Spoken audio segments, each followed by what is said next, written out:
My name is Mara Jennings, and I am 32 years old. I live in the picturesque town of Crescent Bay. I work as an audio and home theater installer for a small but reputable company, and my boss, Steve, is one of the best mentors I could ask for. He believes in supporting his employees, and if someone makes a mistake but owns up to it, he will always have their back. He also has a knack for dealing with difficult customers, making everyone's job a little easier. I take pride in my work, ensuring that every installation is flawless because I am passionate about what I do. But despite all of that, I often find myself feeling unsatisfied, especially when I encounter customers who do not appreciate the hard work that goes into my job. One day, I received a request from a challenging customer, who I would later come to know as Douche. His house was enormous, filled with solid concrete and stone walls, which made my job significantly more challenging. Douche wanted a comprehensive audiovisual setup across multiple rooms, both indoors and outdoors, and he wanted it all for a price that was too good to be true.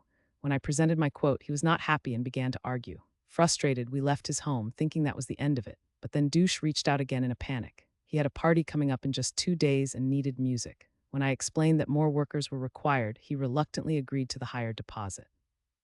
I felt a wave of relief, thinking that perhaps he was coming around. Little did I know my nightmare was just beginning. On Thursday, we began the installation.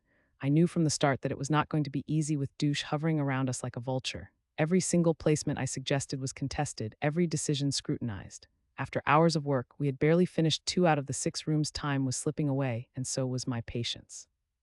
Douche called me incompetent, berating me with insults and telling me I lacked the drive to succeed. The negative energy from him made the air heavy, and I began to doubt myself.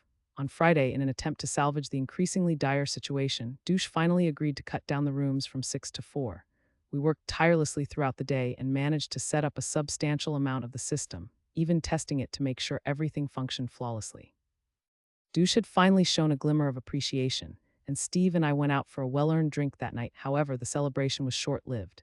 Saturday morning, I received a frantic phone call from Douche.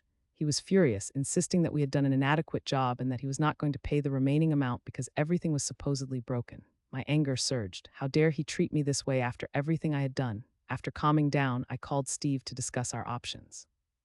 He was just as upset and encouraged me to do what I felt was right. With renewed determination, I returned to Douche's home. He was waiting for me, and I could see the remnants of his arrogance melting away as he demanded that I test the system.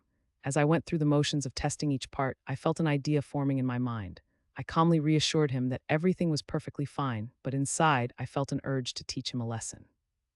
I walked to the amplifier and the speakers, and instead of simply making a connection, I disconnected every single wire. Douche watched, thinking I was engaged in more testing. Once I finished, I casually packed my tools and walked out the door as if everything was completely normal. Once outside, I turned off my work phone and smiled to myself. I felt a fire burning within me, a desire for true justice. On Monday, Steve called me to share the news that Douche was livid. His party was ruined because nothing was working, and in his desperation, he had agreed to pay the remaining 50% alongside an additional fee for troubleshooting. It was music to my ears. When I returned to Douche's house a couple of days later, I found him transformed. He was no longer the arrogant monster I had encountered before, but instead a meek, apologetic man. This time, I played it cool and simply plugged everything back in without responding to his humility. The irony of it all was satisfying.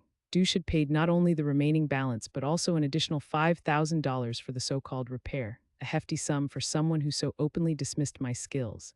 I felt a sense of fulfillment as I left his house, finally free of his oppressive presence. Now, I have established a new standard at work. From this experience, Steve told me that if any customer ever dared to treat us disrespectfully again, the protocol would be simple: disconnect the cables and ignore them. It was the best revenge anyone could ask for, a silent party that echoed through my mind long after I had moved on. My life is still filled with hard work, but now I know that standing up for myself is part of my job. I have transformed from a stressed installer into someone who understands the value of self-respect, and that in itself is the most empowering revenge of all.